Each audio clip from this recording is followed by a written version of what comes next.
Today I am Lynn Smith and I am up next in our share-a-thon. We are the Perry 10K and the topic of today's share-a-thon is why do people fear change? So thank you everybody for joining me. Everybody's joining us now. Yay. Okay, we just finished up with Brad and then after me we have Amy Church and then closing us today will be Stephanie Noland. And one of the really fun things about doing these share-a-thons is that you get to hear different perspectives on everything. And I enjoy listening to them. I participate in them and I enjoy listening to their speakers because it's a different way of looking at things. We all bring our own spin onto a subject. We all bring our own experiences onto a subject. And today we're talking about why do people fear change? And what I want to talk about, thanks for the hearts, people. What I want to talk about is the fear, okay? Where is this fear coming from? And this fear is making it scary to change. But what if you want to change? You know, we talk about that fear of change, and for many people, they fear change because they like their life the way it is and they don't want anything different. But what if you do want change? What if you're contemplating some step to take in your business so that you put yourself out there in a bigger, bolder way? You know, what if you are making some kind of personal decision so that you can live a fuller, richer life? How do you get past the fear? Well, let's talk first about this fear. Where is this fear coming from? It's coming from your subconscious. And why is it there? Your subconscious has a job that it takes ridiculously seriously. Its job is to keep you safe. Now, I love change and still feel fear. Yes, we all do. Yes. The thing about our subconscious, it wants to keep us safe, which means it wants us to stay in our comfort zone. It doesn't want us to take any kind of risk. And if you're living a really peachy life right now, staying in your comfort zone may serve you, but what if you want a bigger, fuller life? What if you want to show up in your business in a bigger, bolder way? How do you do that? Well, first let's understand the fear. The fear is coming from our subconscious. It doesn't want us taking any kind of risk. Well, risk is taking big steps, bringing big changes into your life because you want to. See, the subconscious wants to keep us in our comfort zone because if we step out of that comfort zone, if we launch headfirst into some idea or some method that we're going to put out there to make the world a better place, it wants to keep us in that comfort zone because outside that comfort zone, we take is that risk. And what does that risk bring? That risk brings the possibility that we're going to fail. The risk brings the possibility that we are going to be disappointed. The risk brings the possibility we are going to put our heart and soul into something and be crushed that it didn't work out like we wanted it to. All of these risks are very real to the subconscious mind. It doesn't want us hurting, doesn't want us sad, it doesn't want us disappointed. So anytime we try and step out of that comfort zone to show up in a bigger, bolder way, it throws up fear. It makes it scary for us to step forward because it wants to keep us safe. But now here's the thing. What if we are wanting this change? What if we made a conscious decision, I am going to step out of my comfort zone? Well, in that case, fear can actually be our ally. And let me tell you what I mean by this. Let's say you are about to roll something out in your business where you are going to show up in a bigger, bolder way. You're going to impact more people. You are so excited about it. And you can't wait to put this out there. You've given it lots of thought. So you know exactly what you're going to do. You got your plan in place. Now, here's the thing, though. When you think about rolling that out, is there a combination of excitement and a little fear? See, fear can be that barometer for us. If we're stepping into something and we're excited, but we're not feeling any kind of fear around it, you're not stepping out big enough. In order to take bigger, bolder action, in order to live a fuller, richer life, you have to step out of the comfort zone.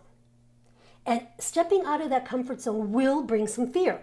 So if you're wanting to build your business in a bigger way, if you're wanting to do something in your personal life that's going to just amp up the excitement and the enthusiasm that you have for your life and adventure in your life, do something that excites you, but at the same time just kind of scares you.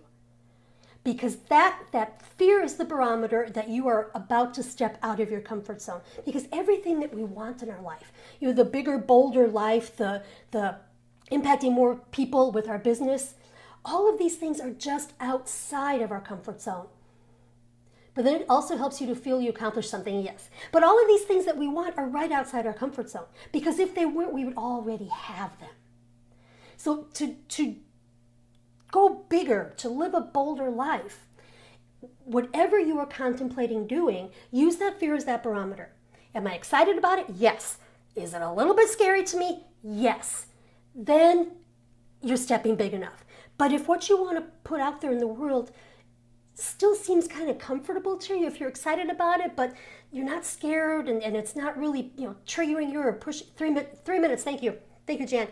If it's not really bringing up any kind of fear or anxiety or anxiousness about it, you're not triggering your subconscious, which means you're not stepping out of your comfort zone. So what I want to say about that then is use that fear as the barometer. Whatever you're looking to roll out, if it's not bringing some fear with it, amp it up. Make it bigger and bolder.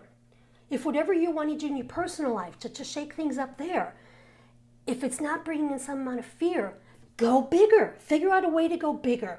Because if you've got that perfect combination of getting excited, oh good, Amy's going to set up, of getting excited, but also having some fear and some apprehension, it's the perfect mix. It's going to get you out of your comfort zone. It's going to get you to where you want to be, because you have to step out of the comfort zone. And the thing about this fear is if we don't understand where it's coming from, if we don't understand why it's there, we let it pull us back. But when you can come at it from the perspective of, okay, this is just my subconscious trying to keep me safe, and I need to be on the other side of this so that I can show up in a bigger way and I can have this bigger, fuller life, it makes it a little easier to make the step. Makes it a little easier to put yourself out there, because you know, okay, this is feeling a little scary, so I know it's a big enough step, which means I know that I'm going to get out of my comfort zone, which is where I want to be. Is that fear, that subconscious uses fear to keep us in our comfort zone, because that's where it thinks we're safe. But that may not be where you want to be. You may want to go bigger. You may want to go bolder. You may want to bring, more things into your life that you don't have right now, which means you've got to be able to manage the fear to get on the other side of the comfort zone. And use that subconscious fear as your barometer. If you're not feeling it, you're not stepping big enough. So it looks like I have 1 minute left. I want to invite you all to get on the waiting list for the Perry 10K, perry10k.com/join, because I did see some posts that Katia just recently made about how she's going to be opening the doors really soon. And she's going to give priority to everybody on that wait list. But please understand, just being on the wait list doesn't mean you're going to get in, and just whipping out your credit card doesn't mean you're going to get in. Being on the wait list means that your application will have a priority. Every single one of us, oh, thank you. I took this picture when I was in Mexico a couple of months ago. And I just took a Sharpie to it. I'm kind of low tech that way. But Katya's opening the door soon. And those people that are on the waiting list will get the priority. But please understand, every single one of us that is in this amazing group, we had to go through an application process. And I do know she does sometimes reject applications if she doesn't think they're going to be a good mix for the group. So get your application in now so that you are on that waiting list when she does open the doors, because I'm having so much fun in this group. So much fun. It's one of the best investments that I've ever made, and it's not very expensive. Amy's live. Okay, cool. Well, hopefully we'll see you as part of a Perry 10K member. Let's go catch up with Amy. Bye, everybody. We thank you so much for being here.